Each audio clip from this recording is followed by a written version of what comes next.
राधे राधे। जय श्री कृष्णा। हरि बोल। जीवन में धैर्य क्यों जरूरी है, आइए एक छोटे से उदाहरण के साथ समझते हैं। महाभारत के एक प्रसंग में यक्ष ने युधिष्ठिर से यह प्रश्न पूछा कि मनुष्य का आजीवन कौन साथ देता है। युधिष्ठिर ने उत्तर दिया कि सिर्फ धैर्य मनुष्य के अंतिम सांस तक साथ देता है। कहने का मतलब यह है कि जीवन में चाहे कितनी ही प्रतिकूल और विकट परिस्थितियां क्यों ना हो, हमेशा धैर्य के साथ उनका सामना करना चाहिए। धीरता के साथ जब समस्याओं का मुकाबला किया जाता है, तब समाधान के संभावित रास्ते धीरे धीरे खुलते जाते हैं। अज्ञानता धीरे धीरे हमारे अंदर की कम होती जाती है। किंतु परेशानी की बात तो यह है कि मनुष्य मूल रूप से समस्याओं को जूझता नहीं है, बल्कि वो उनसे भागने की कोशिश करता है। यह प्रवृत्ति समस्याओं को और जटिल बना देती है और एक मनुष्य को कायर भी बना देती है।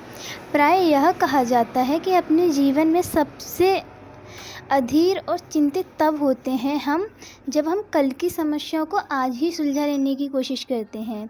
प्रसिद्ध वैज्ञानिक कवि हेनरी वार्डवर्थ लॉन्गफेलो ने कहा है कि जब तक पुल के पास नहीं आते, तब तक उसे पार करने की कोशिश मत कीजिए। अर्थात वर्तमान ही जीवन की सबसे बड़ी सच्चाई है और हमें इसी में जीवन का भरकश प्रयास करना चाहिए।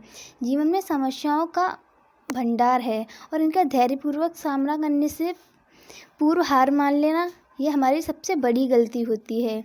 महान वैज्ञानिक अल्बर्ट आइंस्टीन कहते थे कि ऐसा नहीं कि मैं बहुत स्मार्ट हूँ, यह केवल इस वजह से है कि मैं समस्याओं के साथ अधिक देर तक रहता हूँ।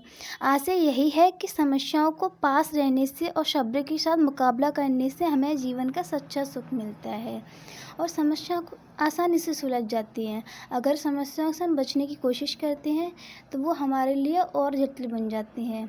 तो आप इस छोटी से उदाहरण के साथ कुछ समझ पाए होंगे। आशा करती हूँ कि आपके जीवन में आने वाली समस्याओं को आप खुद ही आसानी से ख़त्म कर सकते हैं। फिर मिलेंगे आगे की। राधे राधे। जय श्री कृष्ण। हरि बोल। धन्यवाद।